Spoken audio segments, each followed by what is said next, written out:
आप सबका स्वागत है बैंक साथी यूट्यूब चैनल पर। एग्जाम के रिलेवेंट पढ़ो, इनरिलेवेंट नहीं। उसी मोटिव से आज का डेली करंट अफेयर चालू करते हैं 8 मई का। ये हेल्पफुल होने वाला है सारे कॉम्पिटेटिव एग्जाम्स के लिए, बैंक, एससी, रेलवे, सबके लिए हेल्पफुल रहेगा। तो विदाउट वेस्टिंग इन टाइम हम पहले न्यूज़ के ऊपर पढ़ते हैं, जो कि आ रहा है मिनिस्ट्री ऑफ एजुकेशन की तरफ से। तो मिनिस्ट्री ऑफ एजुकेशन ने under the section 3 of university grant commission act 1956 के अंतर्गत अप्रूव कर दिया गया है एक नया कैंपस। कौन सा कैंपस? ये कैंपस का नाम आपको मिलने वाला है Indian Institute of Foreign trade. अब ये इंस्टीट्यूट का काम होता है कि फॉरेन ट्रेड कैसे की जाती है उसके ऊपर सिखाने का। तो इसका एक ऑफ कैंपस सेंटर जो है, जो गिफ्ट सिटी गांधीनगर है, वहाँ पे बन रहा है। गिफ्ट सिटी गांधीनगर में कहाँ? गिफ्ट टावर 2 जो 16 और 17 फ्लोर है, यहाँ पे जो है इसका एक ऑफ कैंपस बन रहा है। किसका? New Indian Institute of Foreign trade का, जिसका काम होता है कि स्टूडेंट्स को फॉरेन ट्रेड के बारे में सिखाते हैं। ठीक है, कि फॉरेन में कैसे ट्रेड किया जाता है, जिसमें फॉरेक्स ट्रेड भी आ जाता है। तो ये सारी चीज़ें आती है। इसका हेडक्वार्टर आपको न्यू दिल्ली में मिलने वाला है। अब गिफ्ट सिटी के बारे में आप सबको पता होगा, किसी स्टूडेंट को नहीं पता तो उसको पहले समझा जाता हूँ। गिफ्ट सिटी क्या रहता है? गिफ्ट सिटी के अंतर्गत आपको पता होगा कि एक बहुत बड़ा जगह है। ठीक है, कितना बड़ा जगह है? 850 एकड़ बड़ी जो है ज़मीन है, जहाँ पे बड़े बड़े जो फाइनेंशियल इंस्टीट्यूट्स हैं, बैंक्स हैं, स्टॉक एक्सचेंज है, वो सारे के सारे आके बैठे हुए हैं। ठीक है, इसमें आप एसबीआई का भी ले सकते हो कि एसबीआई का खुद का आईएफसी गिफ्ट सिटी यूनिट का एक अलग से बैंक है, एचडीएफसी का भी अलग से बैंक है, वैसे एनएससी बीएससी सब कुछ बैठे हुए हैं एक जगह पे। ठीक है, और इसको एज अ ग्लोबल हब बनाया जा रहा है। जैसे कि दुबई में एक ग्लोबल हब है फिनटेक का, फाइनेंशियल हब है वैसा। और अगर बात करें सिंगापुर में भी जो है एक बैंकिंग का हब है। तो ऐसा कुछ ये हब बनाने का इंडिया ने ट्राई किया था और ये इंस्टीट्यूट बहुत पहले लॉन्च कर दिया गया। और ये बहुत बड़ा इलाका है, बहुत बड़ा एरिया है, जिसके अंतर्गत बैंक्स आके बैठती है। और यहीं पे जो है ये एक तरह का ऑफलाइन कैंपस भी बनाया जा रहा है। ठीक है, ऑफ कैंपस बनाया जा रहा है, जहाँ पे स्टूडेंट्स आएंगे, पढ़ने के बाद इनको जो है नौकरी के लिए जो है इंटर्नशिप, प्लेसमेंट और रियल टाइम लर्निंग, ये सब कुछ जो है एक ही जगह पे मिल जाएगा। इसी की वजह से ये कैंपस लॉन्च किया गया है। ठीक है, क्या होगा स्टूडेंट्स को, क्या बेनिफिट होने वाला है? ये गिफ्ट सिटी के अंदर ऑलरेडी बैंक्स है, तो वहाँ पे और वो लोग पहले तो पढ़ लेंगे, जो भी इनका पढ़ना रहेगा वहाँ से वो पढ़ लेंगे, फॉरेन ट्रेड का जो भी सर्टिफिकेट है वो लेंगे। उसके बाद इंटर्नशिप अगर करना रहेगा तो वो बैंक में जाके कर सकते हैं, या जो भी फॉरेन इंस्टीट्यूट है, जो इंटरनेशनल फॉरेन इंस्टीट्यूट में काम करती है, उधर जाके कर सकते हैं। अब गिफ्ट सिटी के कुछ बेनिफिट्स भी होते हैं कि यहाँ पे जो नॉर्मल जो इंडिया के जो लॉज चलते हैं, वहाँ ऐसे लॉज नहीं चलते, थोड़े लॉज अलग चलते हैं यहाँ पे। और इवन यहाँ पे जो है टैक्स बेनिफिट भी मिल जाता है बैंक्स को। तो इसी की वजह से जितने भी बैंक्स हैं वो ज़्यादा से ज़्यादा जो है इंटरनेशनल जो काम करना चाहते हैं, वो गिफ्ट सिटी गांधीनगर में अपना एक एक ब्रांच खोल के बैठे हैं। ठीक है, और यहाँ पे रहने पीने खाने सबका इंतजाम है, इवन हॉस्पिटल, स्कूल, सब कुछ जो है गिफ्ट सिटी जो गांधीनगर है यहीं पे बना हुआ है। अगर बात करें कि ये जो सेंटर खोला गया है, ये under the UGC deem to university regulation 2023 के अंतर्गत खोला गया है। और इसको जो है एलाइन भी है ये चीज़ नेशनल एजुकेशन पॉलिसी, तो 2020 में आई थी। ठीक है, तो नेशनल एजुकेशन पॉलिसी के बारे में आपको पता होगा, तो उसके अंतर्गत इसको खोला गया है। ठीक है, इसको जो है इसके अंतर्गत जो है ऐलान करके खोला गया है। अगर बात करें कि Indian Institute of Foreign Trade जो है, इन्होंने letter of intent requirement issue की थी जनवरी 2025 में, और अब इनको फाइनल अप्रूवल मिल गया अपना ऑफलाइन कैंपस खोलने का। अब ये क्या क्या ऑफर करेंगे यहाँ पे ये एमबीए ऑफर करेंगे इंटरनेशनल बैंकिंग में। ये इनका एक फ्लैगशिप प्रोग्राम है। इसके साथ ही शॉर्ट टर्म कोर्सेज और रिसर्च भी प्रोवाइड करने का काम करेंगे इंटरनेशनल ट्रेड में। मोस्टली फॉरेक्स जो ट्रेड है उसमें फोकस करते हुए ही ये पूरा कैंपस बनाया गया है कि स्टूडेंट जो भी रहेंगे इधर, जो भी स्टूडेंट आके जो एमबीए करना चाहते हैं वो कर सकते हैं। इसके साथ ही शॉर्ट टर्म कोर्स और रिसर्च भी कर सकते हैं इंटरनेशनल ट्रेड में। तो पूरा का पूरा न्यूज़ था, मैं वो करता हूँ, आपको समझ आ गया होगा। अब नेक्स्ट न्यूज़ में बढ़े तो नेक्स्ट न्यूज़ आपको लॉन्चेस मिलने वाले टेबुलर फॉर्म में। तो Indian national centre for ocean information service के बारे में बात करें तो एक गवर्नमेंट की संस्था है जो कि आती है under ministry of earth science के। किसके अंदर आती है? मिनिस्ट्री ऑफ अर्थ साइंस के अंडर आती है। इन्होंने लॉन्च किया है सबमरीन केबल प्रोजेक्ट। क्या लॉन्च किया है? Submarine cable project. ये जो सबमरीन केबल प्रोजेक्ट है, ये एक तरह से लॉन्ग टर्म मॉनिटरिंग करने का काम करेगा इंडियन ओशन को। और ये इंडियन ओशन को मॉनिटर करेगा, और क्या मॉनिटर करेगा? ओशनोग्राफिक पैटर्न को मॉनिटर करेगा। आपको पता होगा कि अभी कभी भी सुनामी आ जाती है और कभी भी जो है ओशन का लेवल बढ़ जाता है, तो वो सब मॉनिटर करने का काम करेगा। इसके साथ ही अर्थक्वेक को भी मॉनिटर किया जाएगा सिस्मिक एक्टिविटी के साथ। उसके बाद जो सुनामी रिस्क है उसको मॉनिटर किया जाएगा अंडर दिस प्रोजेक्ट। ठीक है, अब इस प्रोजेक्ट के बारे में बात करें तो ये प्रोजेक्ट जो है 150 किलोमीटर लंबा सबमरीन केबल प्रोजेक्ट है, जो कि वांडूर कोस्ट जो अंडमान निकोबार में है वहाँ से इंडिया तक आएगा, ठीक है। तो अंडमान निकोबार से जो है इंडिया तक जो है कनेक्ट करने का काम करेगा। 125 किलोमीटर लंबा सबमरीन केबल रहने वाला है। अब इस सबमरीन केबल के बारे में आपको एक पिक्चर के थ्रू समझाता हूँ तो आपको समझ आ जाएगा। थोड़ा सा जूम कर ले इसको। देखिए क्या हो जाता है कि सबमरीन केबल जैसे नाम से पता लग रहा है कि जैसे कि एक एग्जांपल लेते हैं, इंडिया और अमेरिका एक दूसरे के साथ इंटरनेट के थ्रू कनेक्ट है, लेकिन वो हवा में कनेक्ट नहीं है, वो एक केबल के थ्रू कनेक्ट है जो कि है सबमरीन केबल, ठीक है। तो एक मान लेते हैं ये हमारा इंडिया है, मान लेते हैं ये अमेरिका है, और इंडिया अमेरिका है तो इसके बीच में एक समुद्र के नीचे केबल गया हुआ है और उस केबल को बोला जाता है सबमरीन केबल, ठीक है। तो ये पानी के नीचे केबल गया हुआ है और उसी को जो है सबमरीन केबल बोला जाता है। ऐसे ही इंडिया अफ्रीका, इंडिया यूरोप, ऐसे जो जितने भी कंट्रीज है वो सारे सारे एक दूसरे से कनेक्ट है इस केबल के थ्रू, जो सबमरीन केबल है इसके थ्रू, और इसकी वजह से जो है इंटरनेट और जो कम्युनिकेशन पॉसिबल हो पाता है, ठीक है। इंटरनेट और कम्युनिकेशन पॉसिबल हो पाता है, ये चीज़ आपको समझ आएगी। तो ये ऐसे ही एक केबल बिठाया जा रहा है जहाँ पे आपको क्या मिलने वाला है, 2 साइंस नोड मिलेंगे, ठीक है। इसमें आप एक चीज़ ध्यान देना, इसमें आपको 2 साइंस नोड मिलेंगे। क्या मिलेंगे? 2 साइंस नोड, ये बहुत इंपॉर्टेंट है। अब इस साइंस नोड होता है क्या उसके बारे में समझते हैं। ये एक तरह से मान सकते हो कि वेदर स्टेशन है। साइंस नोड एक तरह से वेदर स्टेशन है। अब मान लेते हैं ये आपका सबमरीन लाइन है जो कि अंडर वाटर है, अंडर सी बेड है, इसमें 2 आपको साइंस नोड मिलने वाले हैं, ठीक है। और ये साइंस नोड क्या करेंगे, ये साइंस नोड जो है वेदर स्टेशन की तरह काम करेंगे और इसी का काम रहने वाला है मॉनिटर करना जो भी फिनोमिना होने वाला है, जैसे ओशनिक पैटर्न, फिर सिस्मिक एक्टिविटी, सुनामी रिस्क, ये सब जो है इस 2 साइंस नोड का रहने वाला है। एक तरह का वेदर फॉरकास्टिंग या तो वेदर स्टेशन की तरह मान सकते हो, अंडरग्राउंड वेदर स्टेशन की तरह इसको मान सकते हो। बात करते हैं कि जो ये प्रोजेक्ट बनने वाला है इसमें बोला जा रहा है कि टोटल 2000 से लेके 2500 मीटर जो है डेप्थ में इसको डाला जाएगा इस सबमरीन लाइन को, और ये इक्विप्ड होगा सोनोग्राफिक उसके साथ जियो फिजिकल सेंसर के साथ। तो ये दोनों सेंसर भी रहने वाला है। अब जैसे कि इंडियन ओशन के बारे में बात करें तो इंडियन ओशन बहुत ज़्यादा इंपॉर्टेंट है पॉलिटिकली और जियोलॉजिकली, ठीक है। अगर बात करें तो इंटरनेशनली बहुत ज़्यादा इंपैक्ट पड़ता है इंडियन ओशन की वजह से, क्योंकि अगर इंडियन ओशन को बंद कर दिया गया तो पूरा का पूरा ट्रेड खराब हो जाएगा। और इंडियन ओशन में अगर सुनामी आई या अर्थक्वेक आई, कुछ भी आई, तो वो पूरा का पूरा ग्लोब को इम्पैक्ट कर सकता है। इसकी वजह से जो भी ग्लोबल साइंटिफिक पार्टनर्स हैं उन्होंने भी इस प्रोजेक्ट को पूरा का पूरा बैक किया गया है, और इनका भी बोलना ये है कि जो रीजनल डिजास्टर रेजिलेंस है और डेटा शेयरिंग है, ये सब कुछ जो है ये करने वाला, मतलब ये एक तरह से ये इंडिया की हेल्प करने वाले हैं ये सारी चीज़ें करने के लिए, ठीक है। क्यों करने वाला है? सीधा कारण ये है कि इंडियन ओशन अगर इम्पैक्ट हो गया तो पूरा ग्लोबल चेंज है इम्पैक्ट हो जाएगा, इसकी वजह से ये कर रहे हैं। नेक्स्ट चलते हैं, नेक्स्ट पढ़ते हैं फर्स्ट न्यूज़ के ऊपर। तो फर्स्ट न्यूज़ के ऊपर पहले बढ़े तो ये आपको मिल रहा होगा, इंडिया का पहला AI powered gold melting ATM बनाया गया है। अब ये बना है गोल्ड सिक्का लिमिटेड, जो कि हैदराबाद तेलंगाना में इसका हेडक्वार्टर मिलने वाला है। इन्होंने इंडिया का पहला AI powered gold melting ATM बनाया। अब ये पहली बात करें, अभी हमने इसके बारे में एक और चीज़ पढ़ी थी, वर्ल्ड का फर्स्ट ATM गोल्ड ATM कौन बनाया है, इसका आंसर बताना आप, ठीक है। इसका आंसर बताओ क्या है। इसका आंसर आपको चाइना मिलने वाला है। चाइना ने जो है वर्ल्ड का फर्स्ट गोल्ड ATM बनाया है, जहाँ पे आप आलू डालो पैसा निकलेगा, ऐसा सिचुएशन नहीं था। इसमें था कि आप गोल्ड डालो उसकी जगह आपके लिए जो है पैसा निकलेगा, ठीक है। तो राहुल गांधी का फेमस डायलॉग सुना होगा आपने, आलू डालो वहाँ से पैसा निकलेगा, आलू डालो वहाँ से सोना निकलेगा।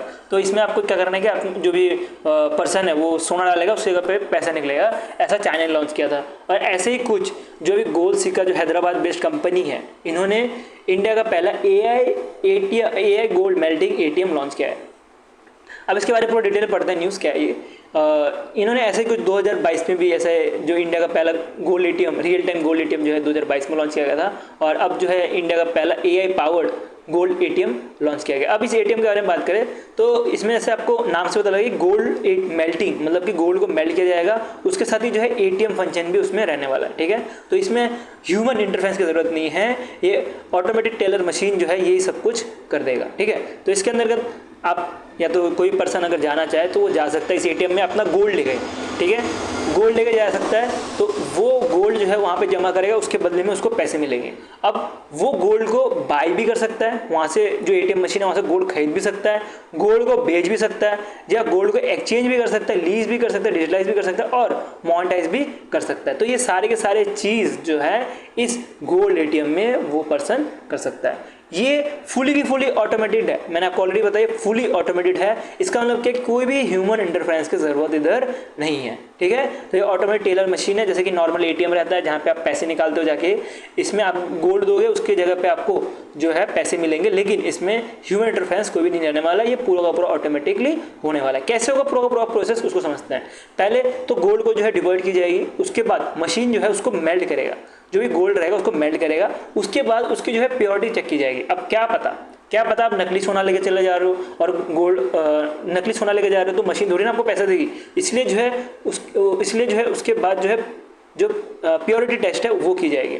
अगर मान लेते हैं कि गोल्ड जो है सही निकला, ठीक है, टेस्ट में पास हो गई, तो उस केस में जो रियल टाइम वैल्यू है वो दिखाई जाएगी, डिस्प्ले की जाएगी एटीएम में, जो भी उसकी वैल्यू है वो डिस्प्ले की जाएगी एटीएम में। अगर एक्सेप्ट दबाया, एक दो ऑप्शन आएंगे उसमें, एक्सेप्टेड, नॉट एक्सेप्टेड। अगर एक्सेप्टेड किया तो उस केस में बैंक अकाउंट में सीधे के सीधे पैसे चले जाएंगे, आपको कैश नहीं मिलेगा बल्कि बैंक अकाउंट में सीधे के सीधे पैसे चले जाएंगे। और ये पूरा प्रोसेस होने में टोटल 30 मिनट का टाइम लग जाएगा। मतलब कि क्या हुआ, बोलना है गोल्ड सिका लिमिटेड का कि आपको 30 मिनट तक एटीएम के सामने बैठे रहना है। तो इसमें आप कहीं जा नहीं सकते, अगर आपने एक बार गोल्ड डाल दिया तो 30 मिनट तक बैठे रहो, उसके बाद ही जो है आपको पूरा का पूरा जो भी गोल्ड है इसका पैसा जो है आपके एटीएम में मिल जाएगा। अब आप इधर से एक चीज़ सोचो, कोई चोर है, ठीक है, और चोर ने जो है ये गोल्ड एटीएम के बारे में पता नहीं है, गोल्ड से एटीएम क्या है इसके बारे में चोर को पता नहीं, और चोर चला गया चोरी का सामान लेते हुए एटीएम में और जमा कर दिया। अब उसके साथ क्या होगा कि अब ऐसा नहीं है कि चोर अगर जमा कर रहा है और उसको भी उसके अकाउंट में पैसे भी मिल जाएंगे और बच के भी निकल जाएगा, ऐसा नहीं है, क्योंकि इस एटीएम में जो है फोटो भी कैप्चर किया जाएगा। अब जो बंदा गोल्ड डाल रहा होगा, ठीक है, जो बंदा गोल्ड डाल रहा होगा उसको फोटो कैप्चर किया जाएगा और उसका आधार वेरिफिकेशन की जाएगी, तभी जो है ये जो एटीएम है गोल्ड एटीएम है ये एक्टिवेट होगा, ठीक है। तो अगर चोर ने चोरी किया हुआ गोल्ड अगर उसने कोशिश की कन्वर्ट करने की, तो उसके इसमें उसका फोटो भी होगा, उसके साथ उसका आधार आईडी वेरिफिकेशन भी होगा, जिसकी वजह से पुलिस को जो भी चोर का इन्फॉर्मेशन है वो प्रोवाइड की जाएगी और पुलिस उसको पकड़ लेगी, ठीक है। और अगर बात करें कि अगर किसी कारणवश एटीएम को लगे कि ये गोल्ड जो है क्राइम रिलेटेड है, तो उस केस में जो एटीएम है ये गोल्ड को तो अपने पास रख लेगा, चोर बोलेगा यार गोल्ड भी गया पैसे भी गए, तो इसमें गोल्ड क्या करेगा कि जो चोरी अगर हो रही होगी, चोरी क्या हुआ अगर क्राइम बेस्ड जो है अगर गोल्ड रहेगा, तो उस केस में जो एटीएम है वो गोल्ड को पूरा का पूरा होल्ड कर लेगा, वो पूरा का पूरा एटीएम जो है गोल्ड को होल्ड कर लेगा और उसके साथ ही जो अलर्ट कर देगा पुलिस को। अब चोर कर गया क्या, गोल्ड छोड़ के उसको भागना पड़ जाएगा इस सिचुएशन में, ठीक है। तो ये सिस्टम ऐसा निकाला है कि ऐसा नहीं कि कोई भी पर्सन आके पैसे निकाल ले, जो जेन्युइन रहेगा उसी को जो है पैसे मिलेंगे, और अगर जेन्युइन नहीं भी रहा तो उस केस में उसका तो फोटो कैप्चर होगा ही, उसके साथ आधार वेरिफिकेशन भी होगा, तो बाद में उसको जो है पुलिस के द्वारा पकड़ा भी जाएगा। नेक्स्ट पढ़ते हैं उसमें। तो इंडिया का पहला AI based data centre park बनाया गया है और इसको चंडीगढ़ में बनाया गया है। चंडीगढ़ में भी कहाँ, सेक्टर 22 रवि रायपुर, जो छत्तीसगढ़ में, चंडीगढ़ बोल देगा मैंने, छत्तीसगढ़ गवर्नमेंट ने इसको डिक्लेयर किया गया, ठीक है। तो छत्तीसगढ़ में इसको बनाया जाएगा और सेक्टर 22 जो रायपुर है यहाँ पे बनाया जाएगा। अब इसके बारे में बात करें तो ये पूरा का पूरा जो टेक पार्क रहने वाला है, डेटा सेंटर पार्क रहने वाला है, इसको बनाया जाएगा Rack Bank data centre private limited, जो कि इंदौर मध्य प्रदेश बेस्ड है, ठीक है, जो कि इंदौर मध्य प्रदेश बेस्ड है। टोटल बोला जा रहा है 13.5 एकड़ की ज़मीन रहेगी, उसमें से 2.7 हेक्टेयर की ज़मीन जो है स्पेशल इकोनॉमिक जोन को दिया जाएगा, जो कि सिर्फ AI सर्विस के रिलेटेड काम करेगा। अब जैसे नाम से पता लग रहा है कि स्पेशल इकोनॉमिक जोन कौन से जोन्स होते हैं? स्पेशल इकोनॉमिक जोन ये स्पेशल जोन्स होते हैं जहाँ पे बिजनेस और ट्रेड लॉ डिफरेंट होता है as compared to rest of the country. Rest of the country में जो रूल्स और रेगुलेशन चल रहे हैं उससे डिफरेंट रहता है स्पेशल इकोनॉमिक जोन में। और ये जोन जो है, जो स्पेशल इकोनॉमिक जोन होता है, ये अट्रैक्ट करता है फॉरेन इन्वेस्टमेंट, इसके साथ बूस्ट भी करता है जो एक्सपोर्ट है उसको भी, और इसमें जो टैक्सेस के जो रूल्स और रेगुलेशंस होते हैं वो भी अलग रहते हैं। तो ये एक तरह से स्पेशल इकोनॉमिक जोन जो है एआई बेस्ड बनाया जा रहा है। और अभी के बारे में बात करें तो फर्स्ट फेज में बोला जा रहा है ये 5 मेगावाट की कैपेसिटी रहने वाली है। डेटा सेंटर की जो है कैपेसिटी 5 मेगावाट की रहेगी, और उसके बाद जो है उसको बढ़ा के जो है 150 मेगावाट तक किया जाएगा। ठीक है, अगर एप्रोक्सीमेटल इन्वेस्टमेंट की बात करें तो एक्सपेक्टेड इन्वेस्टमेंट के बारे में बात करें तो टोटल 2000 करोड़ रुपए जो है अप्रॉक्स खर्चा होने वाला है ये डेटा सेंटर पार्क बनाने के लिए।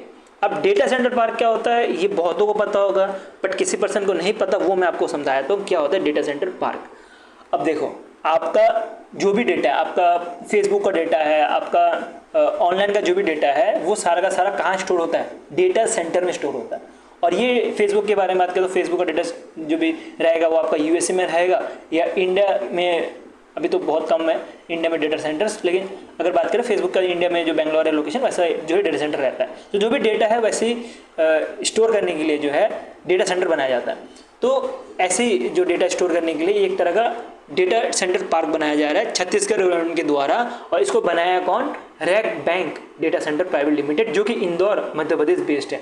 तो ये जो है बनाने काम करेंगी, और टोटल जो है 13.5 एकड़ की ये टोटल जमीन रहने वाली है जहाँ पे ये पार्क बनाएंगे। नेक्स्ट चलते हैं, नेक्स्ट आ रहा है क्रिएटर लैंड। क्रिएटर लैंड के बारे में बात करें तो इंडिया का first trans media entertainment city होने वाला है, जिसको आंध्र प्रदेश गवर्नमेंट ने बनाया। आंध्र प्रदेश गवर्नमेंट ने कहाँ पे बनाया है? जो आंध्र प्रदेश के कैपिटल अमरावती बनने वाले हैं वहाँ पे। ठीक है, तो अमरावती में जो है इसको बनाया गया है by government of Andhra Pradesh, और उसके साथ जो क्रिएटिव लैंड एशिया लिमिटेड जो आपको हेडक्वार्टर्स का मुंबई मिलने वाला है, ये दोनों ने मिलके इसका जो है इम्प्लीमेंट करने की बात की है। इन्होंने एमयू साइन किया गया। अब इसके बारे में जो है अनाउंसमेंट की गई थी world audio virtual and entertainment summit 2025 जो मुंबई में हो रहा था, यहाँ पे इन्होंने इसके ऊपर बात की गई थी। टोटल इन्वेस्टमेंट बताया जा रहा है कि टोटल इन्वेस्टमेंट को 8000 से लेकर 10,000 करोड़ रुपए तक लगने वाले ओवर दी 5 से 6 साल तक। ठीक है, क्या रहने वाला है क्रिएटिव पार्क में? अब इसे नाम से पता लग रहा है कि क्रिएटिव पार्क, इसका मतलब इसमें क्रिएटिव चीज़ें होंगी। क्रिएटिव पार्क या तो क्रिएटिव लैंड, इसमें जो है क्रिएटिव चीज़ें होंगी। कैसे क्रिएटिव चीज़ें? जैसे कि इसमें थीम पार्क बनाया जाएगा, उसके साथ गेमिंग जोन भी होने वाला है, उसके साथ जो VFX होता है उसके लिए भी जो है कॉम्प्लेक्सेस बनाए जाएंगे। इसके साथ ही जो है बोला गया है कि establishment of creator land academy भी बनाई जाएगी। क्रिएटर लैंड एकेडमी के अंतर्गत स्किल ट्रेनिंग दी जाएगी। जो भी यूथ हैं जिनको गेमिंग जोन में अगर चीज़ें हैं कि गेमिंग कैसे बनाई जाती है या तो VFX सीखना है, तो वो सब कुछ क्रिएटर लैंड एकेडमी में जाके सीख सकते हैं। ठीक है, तो इसके अंदर बोला है कि 10,000 प्लस यूथ को जो है एनुअली ट्रेन किया जाएगा VFX, AI, gaming, impressive story telling, ये सब के लिए। ठीक है, तो ये इंपॉर्टेंट है, न्यूज़ याद रखना है। क्रिएटर लैंड एकेडमी कहाँ पे बन रहा है? आंध्र प्रदेश में जो अमरावती है वहाँ पे बनने जा रहा है। ठीक है, नेक्स्ट न्यूज़ भी बहुत ज़्यादा इंपॉर्टेंट है। ये एक MU है जो कि Intel technology India private limited ने किया है, और इसके बारे में बात करते हैं। इसका हेडक्वार्टर बेंगलुरु में। इंटेल कंपनी के बारे में पता होगा। इंटेल कंपनी का हेडक्वार्टर आपको कहाँ मिलेगा? USA में मिलेगा, लेकिन इसका इंडिया में भी एक ब्रांच है जिसका हेडक्वार्टर आपको बेंगलुरु में मिलने वाला है। इन्होंने पार्टनर किया है इंडिया AI के साथ। इंडिया AI के बारे में बात करें तो ये ministry of electronics and information technology का एक इनिशिएटिव है, और ये एक ऑफिशियल गवर्नमेंट का वेबसाइट है जहाँ पे AI के बारे में पूरा इन्फॉर्मेशन दिया है। AI के ऊपर क्या क्या डेवलपमेंट किया है इंडिया ने अब तक, AI कितना ज़्यादा जो है इम्प्रूव हो चुका है, AI में क्या क्या फ्यूचर में काम होने वाला है, ये सब कुछ जो है इंडिया AI के अंतर्गत किया गया है। ठीक है, तो इस वेबसाइट में आपको सारा डिटेल मिल जाएगा। एक बार चेक भी कर सकते हो कैसा है वेबसाइट, क्या क्या डिटेल है। तो ये जो इंडिया AI है इन्होंने पार्टनर किया है Intel technology India private limited के साथ, और ये स्ट्रेंथ करने वाले AI स्केलिंग, इनोवेशन, गवर्नेंस और सोशल इम्पैक्ट इन इंडिया। कैसे करेंगे उसको देखते हैं। तो इसमें कुछ की इनिशिएटिव ये लेंगे, जैसे कि युवा AI लॉन्च करेंगे। अब युवा AI के बारे में बात करें तो ये जो स्कूल स्टूडेंट्स हैं उनको ट्रेन करने का काम करेगा via Intel AI for youth से। उसके बाद बात करें कॉलेज स्टूडेंट को जो है उनको भी ट्रेन किया जाएगा Intel AI for future force के द्वारा। ठीक है, तो दो चीज़ें याद रखनी है, जो स्कूल स्टूडेंट है उनको ट्रेन किया जाएगा इंटेल AI फॉर यूथ से, और जो कॉलेज स्टूडेंट है उनको ट्रेन किया जाएगा India AI for future workforce. अब स्टूडेंट की तो बात कर ली, अब बात करते हैं स्टार्टअप एआईज की। तो स्टार्टअप एआईज जो रहेंगे उनको हेल्प किया जाएगा वाया मेंटरशिप, और ये की जाएंगी इंटर स्टार्टअप प्रोग्राम के अंतर्गत। किसके अंदर की जाएगी? इंटर स्टार्टअप प्रोग्राम के अंतर्गत की जाएगी।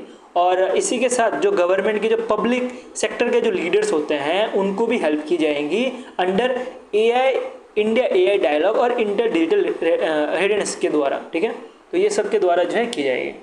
इसके साथ एक और चीज़ याद रखनी है, ये जो प्लेटफॉर्म है, तो ये जो भी इनिशिएटिव लेने वाले हैं, Intel AI for youth, Intel AI for future workforce और इंटेल स्टार्टअप प्रोग्राम, ये सारा जो भी इनिशिएटिव लेने वाले हैं इंटेल, ये सारा का सारा पार्ट होगा फसीनी के।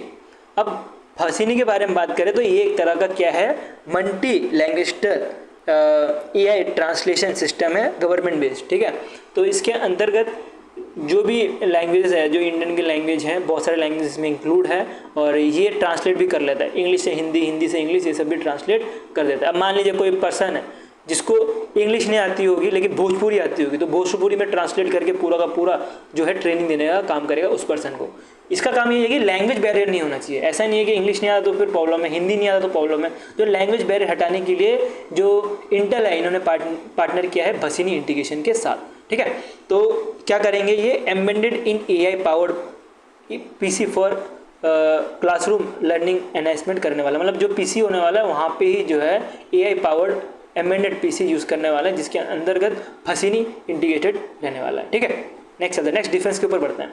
तो एक तरह का humanitarian assistant and disaster relief exercise है, जो कि इंडियन नेवी और जो मालदीव नेशनल डिफेंस फोर्स है इसके बीच में होता है। दो आपको डिफेंस फोर्स याद रखना है, एक इंडियन नेवी और एक मालदीव नेशनल डिफेंस फोर्स।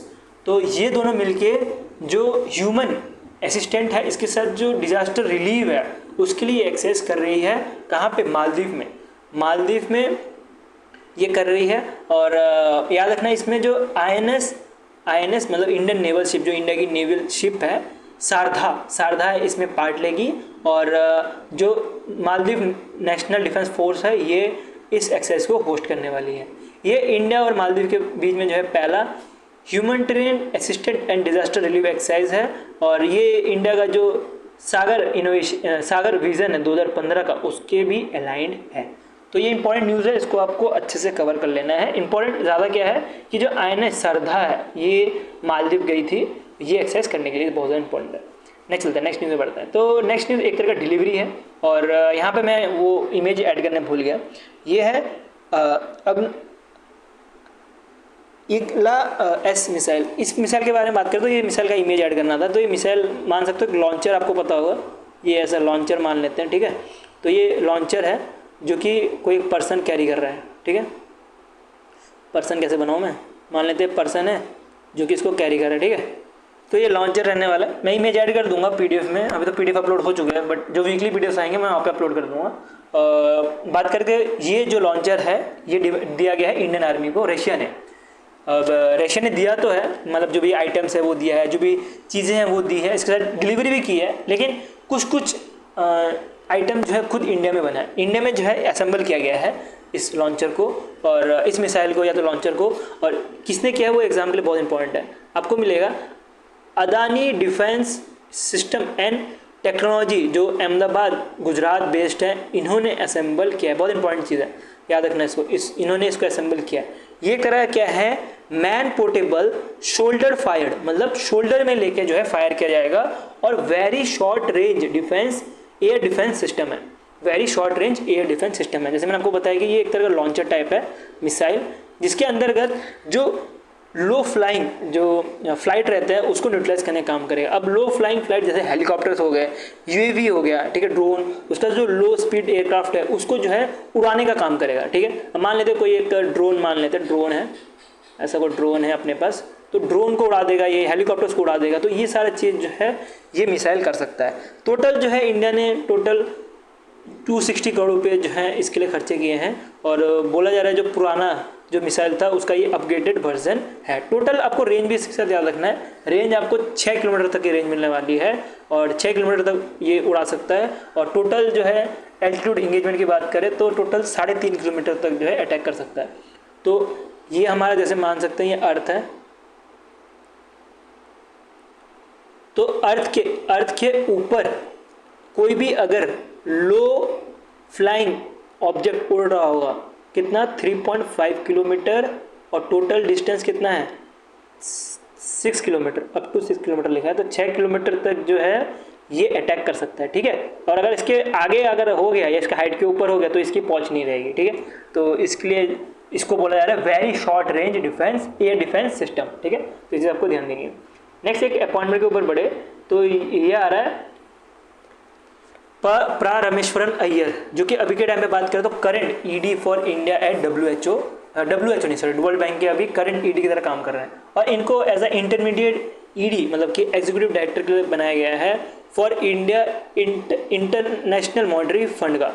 तो ये इंटरनेशनल मॉनेटरी फंड में जो है इंडिया की तरफ से रिप्रेजेंट कर रहेंगे अभी पी अय्यर जी, और ये रिप्लेस करेंगे, किसको रिप्लेस किया है इन्होंने, केवी सुब्रमण्यम को रिप्लेस किया है। केवी सुब्रमण्यम के बारे में बात करें तो ये 17 चीफ इकोनॉमिक एडवाइज़र थे गवर्नमेंट ऑफ इंडिया के 2018 से लेकर 2021 तक, और ये जो है youngest ever chief economic adviser थे, ठीक है। कभी कभी आपको क्वेश्चन ही पूछ लिया जाता है कि जैसे क्वेश्चन में पूछ देगा जो पी अय्यर है ये बन गए हैं intermediate ED for India at IMF, और ये रिप्लेस कर रहे हैं केवी सुब्रमण्यम को। तो केवी सुब्रमण्यम ने कौन सा पोजीशन हेल्ड करके रखा था प्रीवियसली, तो ये क्वेश्चन पूछा जा सकता है। तो इसलिए आपको इधर भी आपको ध्यान देते हुए चलना है।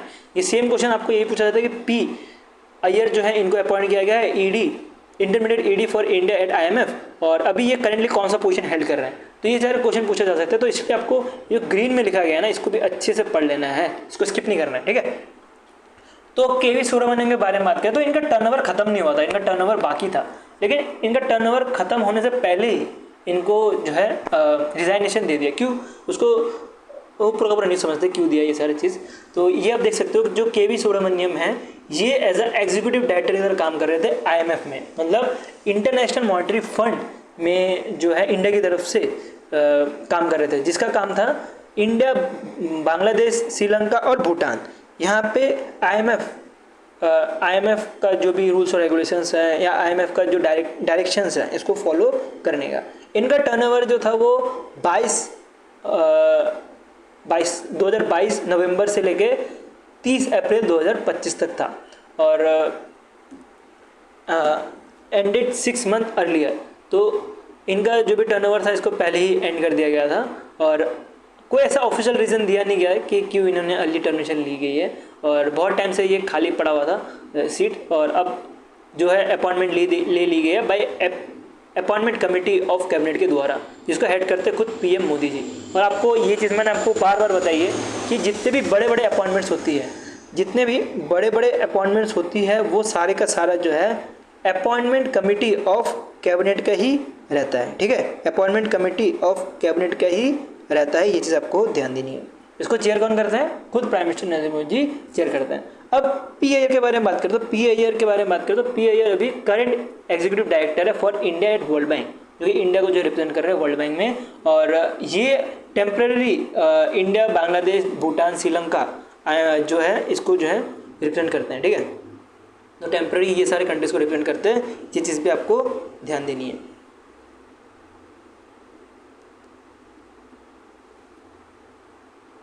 नेक्स्ट न्यूज़ में पढ़ते हैं।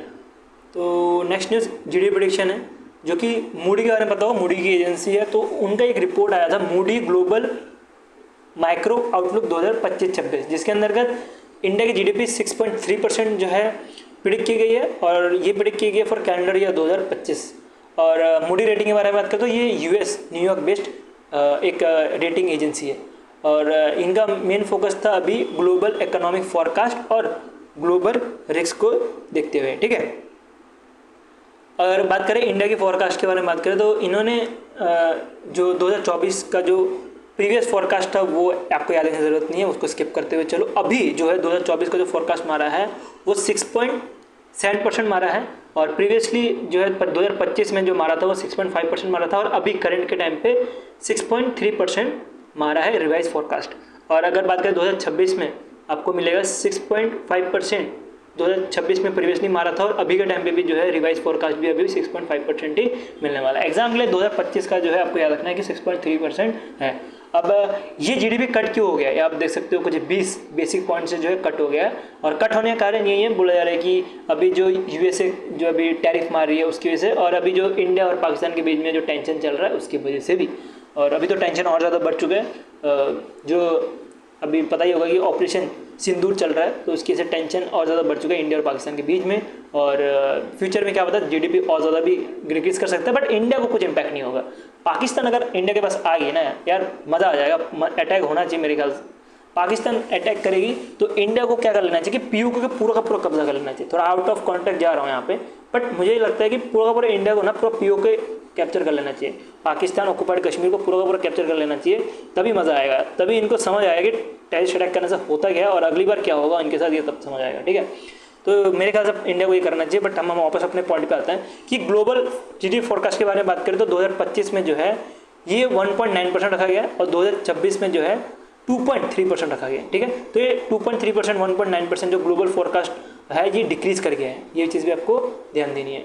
नेक्स्ट जो है वो आपको मिलेगा S&P ग्लोबल रेटिंग एजेंसी, इन्होंने 6.3% जो है प्रेडिक्शन मारी है फॉर फाइनेंशियल ईयर 2026, और ये मारी गई है, इनका एक रिपोर्ट आया था global micro update seismic shift in US trade policy will be show slow global growth world growth sorry. तो ये यूएस ट्रेड को देखते हुए ये प्रेडिक्शन मारी गई है, जिसके अंतर्गत फाइनेंशियल ईयर 2026 में जो पिछले प्रेडिक्शन मारी थी 6.5% मारी थी, और इस बार इन्होंने प्रेडिक्शन मारी है 6.3%। ये भी आप देख सकते हो कुछ 20% -20% का जो है बेसिक पॉइंट का डिक्रीमेंट हुआ है। और फॉर फाइनेंशियल ईयर 2026 इन्होंने 6.8% मारा था प्रीवियसली, और इस बार मारा है रिवाइज करते हुए 6.5%। ठीक है, रीज़न क्या है कि जो यूएसए जो टैरिफ लगा रही है वो, और ये सारे की वजह से जो है यूएसए जो भी टैरिफ लगा रही है इसकी वजह से जो इम्पैक्ट हुआ है उसकी वजह से डिक्रीमेंट हुआ है, ऐसा कुछ कहना है S&P ग्लोबल रेटिंग का। ग्लोबल रेटिंग के बारे में बात करें कि ग्लोबल जीडीपी प्रेडिक्शन कितनी मारी है इन्होंने, अगर 2025 के बारे में बात करें तो 2.2% है, और 2026 के बारे में बात करें तो 2.4% है। ये सारे तो आपको रट्टा ही मारना पड़ेगा, इसमें मैं आपको कुछ हेल्प नहीं कर सकता, तो ये सब रट्टा मारते ही चलो।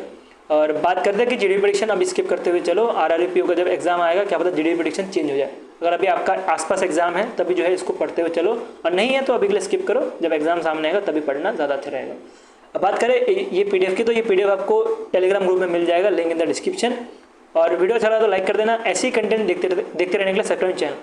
अभी के लिए हम इतना रखते हैं, thank you watching for this video, और वीडियो को शेयर कर दो अपने दोस्तों के साथ भी।